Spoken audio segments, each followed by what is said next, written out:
China is building one of the world's most ambitious hydroelectric projects, a $137 billion dam on the upper reaches of the Brahmaputra, known in Tibet as the Yarlung Tsangpo. Once completed, the Medog Dam will generate an astonishing 60,000 megawatts of electricity, 3 times more than the Three Gorges Dam. But for India's northeast and Bangladesh, this mega dam is less about electricity and more about water security, flood risk and geopolitics.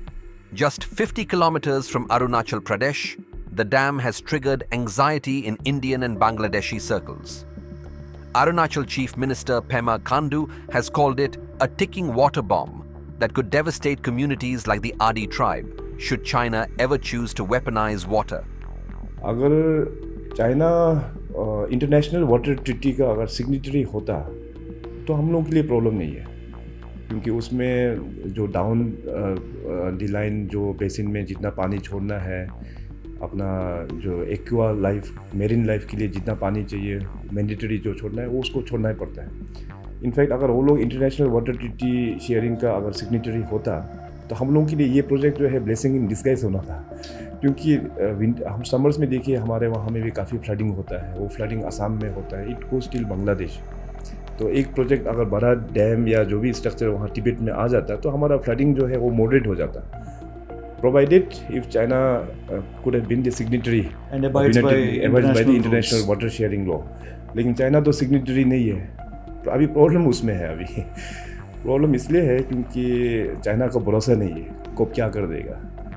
तो मान लीजिए अभी वहाँ पे dam बन जाने के बाद में वो लोग अगर पानी को छोड़ देता है तो हमारा पूरा जो सियांग बेल्ट पूरा ख़त्म हो जाएगा। और वहाँ में खास करके जो ट्राइब है वहाँ पे आदि ट्राइब लोग मैक्सिमम उस बेल्ट में ही बसे हुए हैं, तो वहाँ का पूरा प्रॉपर्टी, उसका ज़मीन, खास करके ह्यूमन लाइफ बहुत काफ़ी डिवास्टेटिंग इफेक्ट होगा।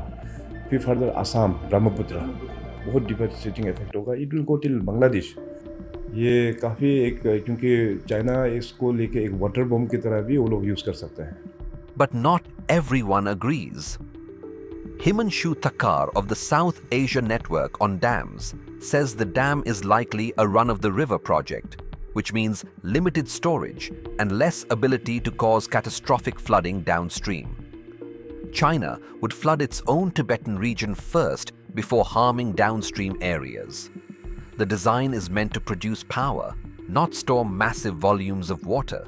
The Brahmaputra has always been prone to floods, caused by heavy rainfall and glacier melt, not just upstream dams.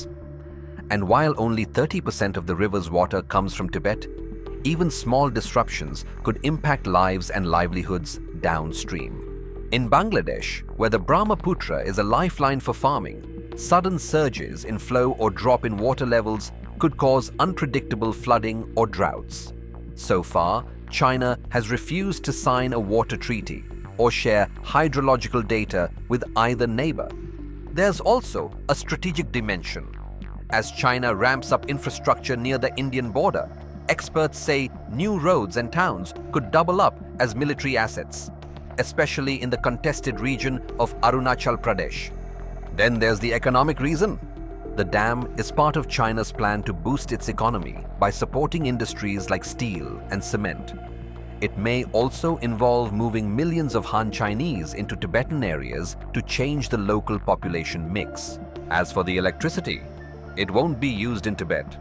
Most of it will go to big cities like Shanghai, and some might even be sold to Bangladesh, raising new political concerns in the region. India has urged China to share impact assessments and river data, especially now that the project has begun. But Beijing remains silent. For India and Bangladesh, the road ahead lies not just in sounding the alarm, but in building diplomatic pressure, infrastructure preparedness, and regional cooperation. Because when a superpower controls the tap of a transboundary river, the downstream stakes are always high.